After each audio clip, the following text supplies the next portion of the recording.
Okay, so here's the deal. So this is another action film series that I'm a little bit late to. I'm enjoying it so far. So I actually ended up watching the first John Wick film last year, and for some reason I didn't get into it then and there. Now I don't know what it was. Maybe it was just late at night. I was tired. I wasn't feeling it. I don't know. And then recently, of course, we have the release of this new film, Ballerina, which is a John Wick spinoff. And I saw the trailer of that, and I'm thinking, oh, that looks interesting. And this is kind of like the peak. This is like, for me, really, really getting into more and more action films. And so, as of right now, it looks like John Wick is going to be in fourth place for my top action film franchises. One being Fast and Furious, two being Taken, three being Terminator. It looks like this is in fourth place, almost roughly tied with Mission Impossible. Right now, Mission Impossible's at five. Um, so I decided, you know what, I'm gonna go on a John Wick marathon. And so the first film, I had rewatched it, and I have to give this film about mm, I'm gonna have to give this film about between an 8.5 and a 9. You know what? I can give it a 9. I might as well just give it that because it was pretty intense. Very emotional too, because the film started off with him mourning over the loss of his wife who died of a terminal illness. The wife was played by Bridget Moynahan. So she hasn't really you haven't really seen her with a lot of lines in the film and a lot of acting. A lot of her stuff really was from flashbacks and pictures and videos. And so after that, of course, a lot of you, spoiler alert here, a lot of you probably already know like the gist of the rest of the film. Before she died, she got him a puppy, and that was kind of like a last gift to him, and that was like his last thread of hope to hold on to. And then some group of criminal crooks, some assassins, break into his house. They kill the dog and they steal his car. And he, before he married his wife, he was a hitman. Now, whether or not she knew about it was unknown. And to my knowledge, they haven't detailed that yet in the movie, unless they probably did later on. And they, whatever, correct me on that. But after they did that, he's like, okay, time to get back in the game. So here's how Google breaks down the synopsis, and then I'm going to give you the ratings, and then we're going to get into some other interesting stuff. So, legendary assassin John Wick retired from his violent career after marrying the love of his life, Helen. Her sudden death leaves John in deep mourning. When sadistic mobster Yosef Tarasov and his thugs steal John's prized car and kill the puppy that was a laughed gift from his wife, John unleashes the remorseless killing machine within and seeks vengeance. Meanwhile, Yosef's father, John's former colleague, puts a huge bounty on John's head. This film came out in October of 2014. The movie's about an hour and 40 minutes long, and the budget on the film was 30 million. The box office was 86 million. Now I got to be honest with you. When I saw that number, I was like, I'm a little bit surprised it wasn't much more than that. And I'm only saying that for two major reasons. One, it's Keanu Reeves, and two, um, it's an action film. So I look at that and I say, for an action movie to have that type of budget to box office ratio, and with Rotten Tomatoes giving it an 86%, I mean, I don't know. That's probably a lot there that I'm missing. I'm still in the process of learning about this stuff, so forgive me if I'm sloppy. Let's see. Internet Movie Database, and there was another source that I just saw. It was Internet Movie Database, and what else? Hold up. I'm sorry. Wait a minute. And Roger Ebert. They both gave it a 75%.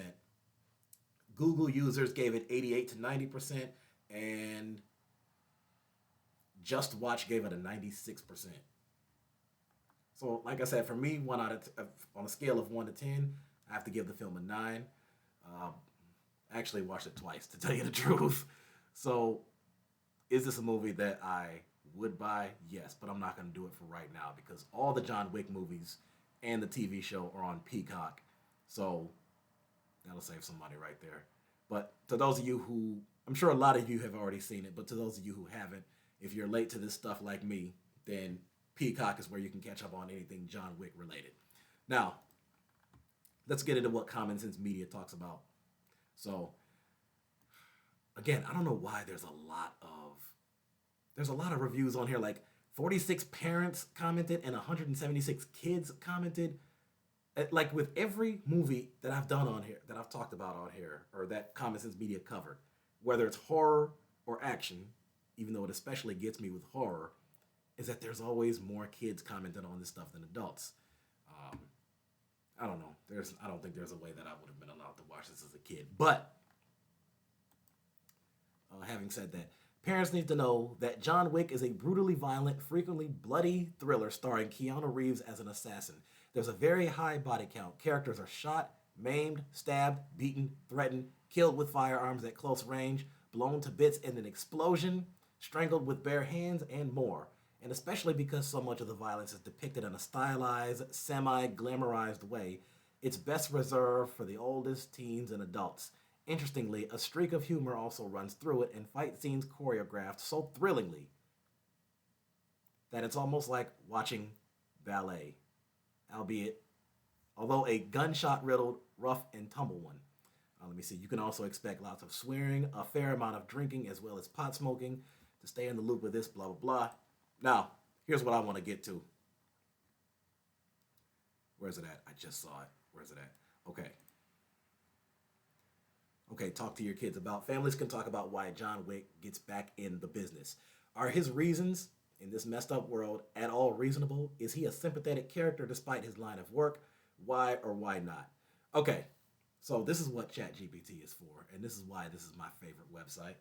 So that was probably the most asked question, like from people that I've talked with that are John Wick fans. They asked that. That's the number one question. That's a debate among many people who saw this film. Are his reasons for getting back in the business reasonable? Are his actions justifiable?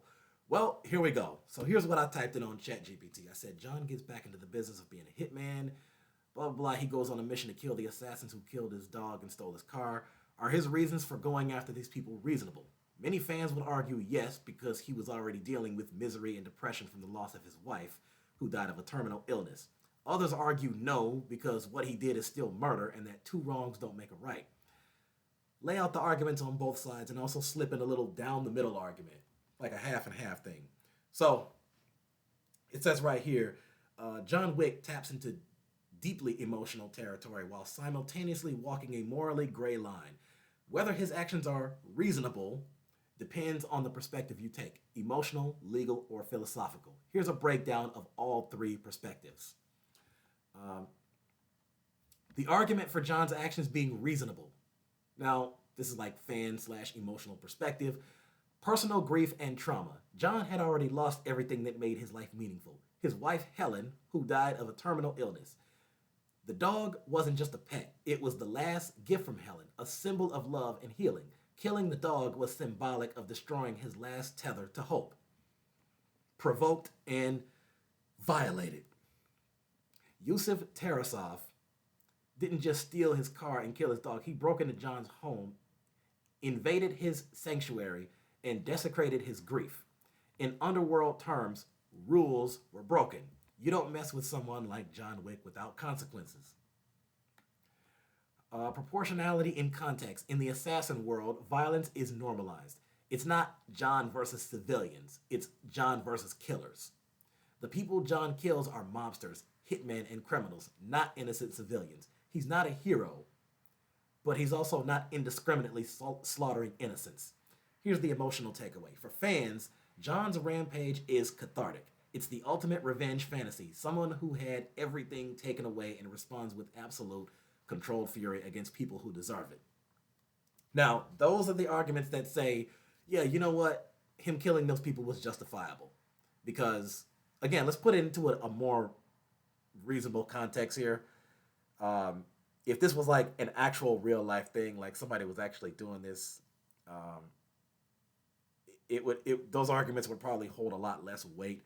But because it is a movie and because it's designed to entertain us, it's designed to be thrilling, it's designed to be exciting. You know, we look at this and they go, oh snap, because he's the main character, so we're rooting for him. And to be fair, like I said, he's not all the way a hero, but he's also not all the way a villain either. So, you know, that one right there, there is some type of rationality within that argument. There's some rationale there. Now, here's the arguments that say that no, his actions were not justifiable and not reasonable. So here's the argument against his actions.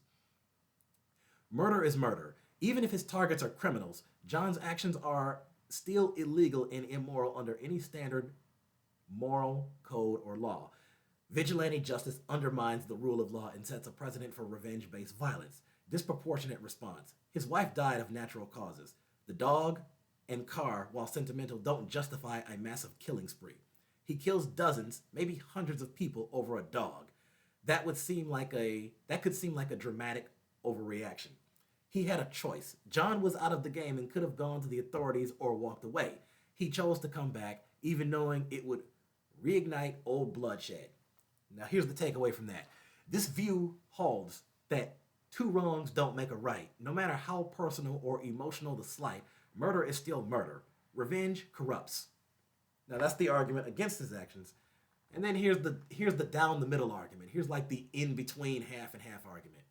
So it says right here, his world has different rules. John Wick is set in a stylized underworld with its own code, currency, and honor system. Within that world, actions are judged differently.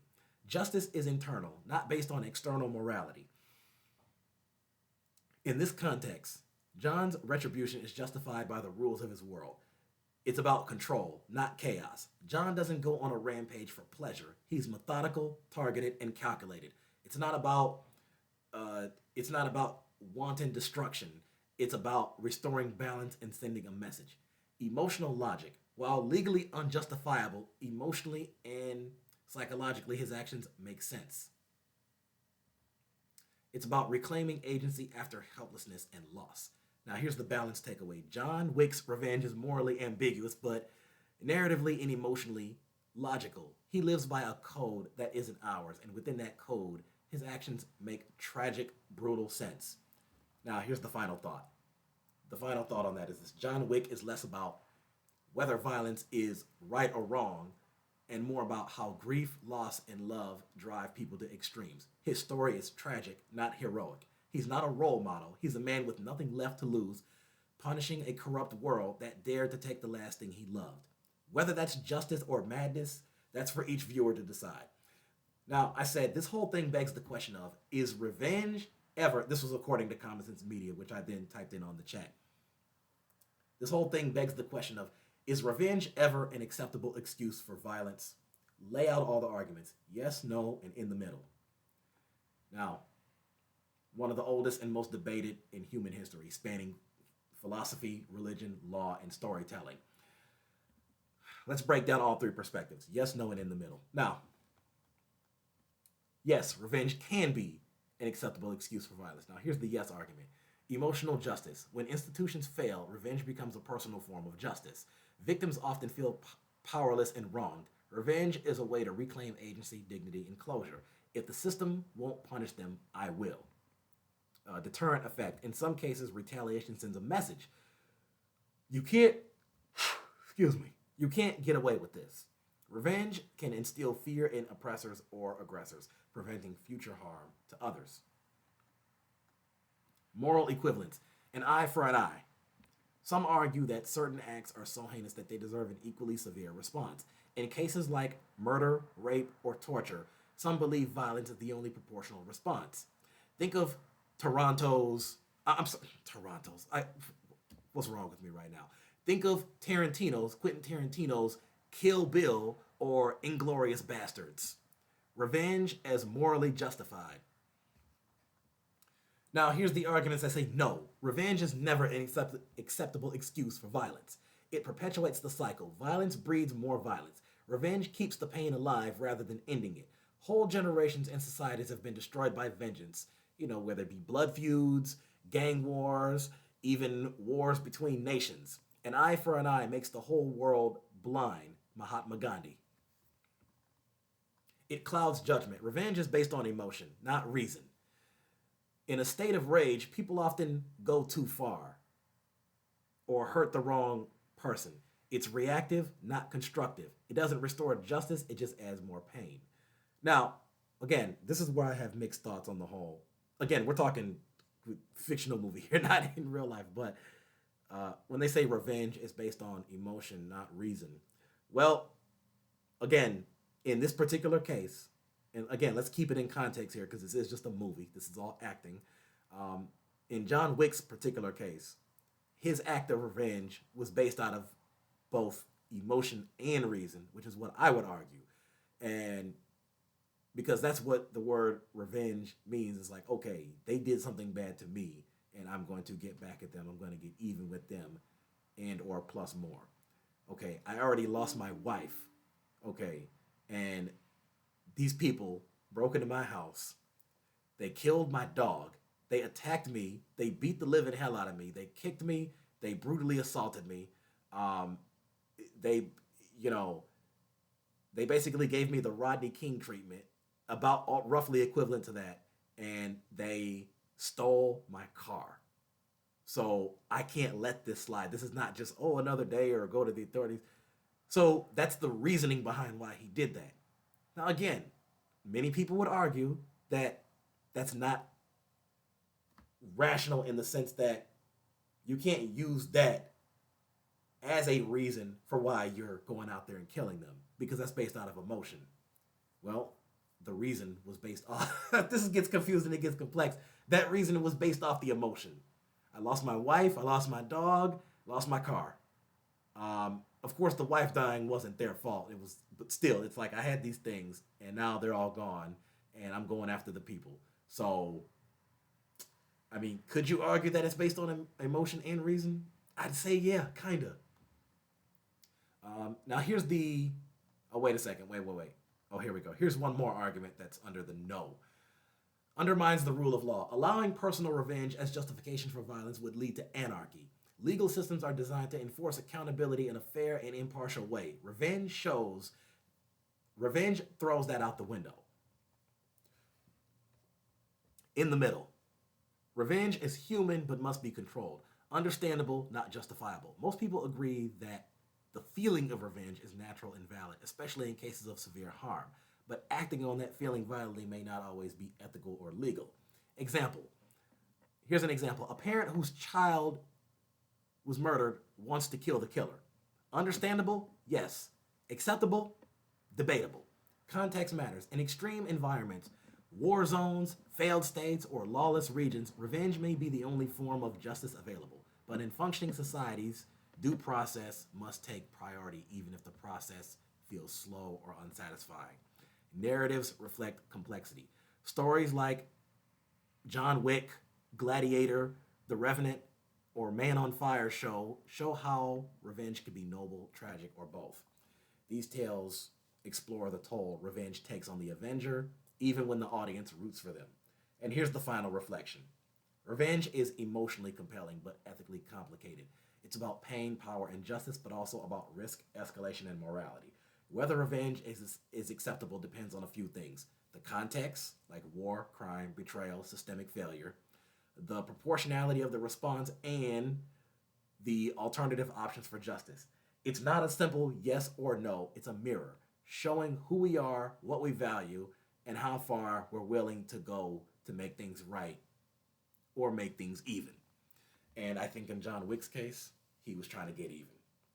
And in his mind it felt right. So um I do like those type of discussions. I like those type of debates, conversations, and I like the way that that's laid out. Like I said, my overall takeaway from it is, you know, I'm kind of between the in the middle argument and the yes argument for him because, again, I don't know how I'd react if I was in that situation, and I think a lot of you would probably have mixed thoughts on that. Some of you would say, yeah, I would probably go out there and kill the people that killed my dog or stole my car or killed somebody in my family. Others would say, nope, I'm just going to go right to the police, let them handle it. I think it's an individual thing. It's a case by case thing. So, I mean, other than that, I have to say that. Um, so I add this to the list of favorite action films, and I'm going to give you my take on the second, third, and fourth films, as well as the TV show, The Continental, that's on Peacock also. It's 3 episodes. Each episode is about an hour and a half. So basically, they basically just kind of movies with the show. So Keanu Reeves is not in them. That's Mel Gibson and some others. But like I said, that's my take on it. And when I see Ballerina in a few days, I'm gonna give a review on that. Let you know what I think about that. If you've already seen Ballerina, tell me what you think about it without any spoilers. Without any spoilers, just tell me what you think about it. What do you rate it? What do you rate the other John Wick films? If you're watching this on YouTube, give me a subscription. If you're watching it on Facebook, the link to my YouTube is in the comment section. So you go to my About section on Facebook, YouTube, you'll see the links to my Twitter, Instagram, and TikTok. I don't have any other socials, so if you see my name on them, it's fake. So other than that, that's my review of this. That's my take on it. And I think the cast did a great job. Keanu Reeves and Willem Defoe, Dean Winters, Bridget Moynahan, all of them. So that's that for now. Stay tuned.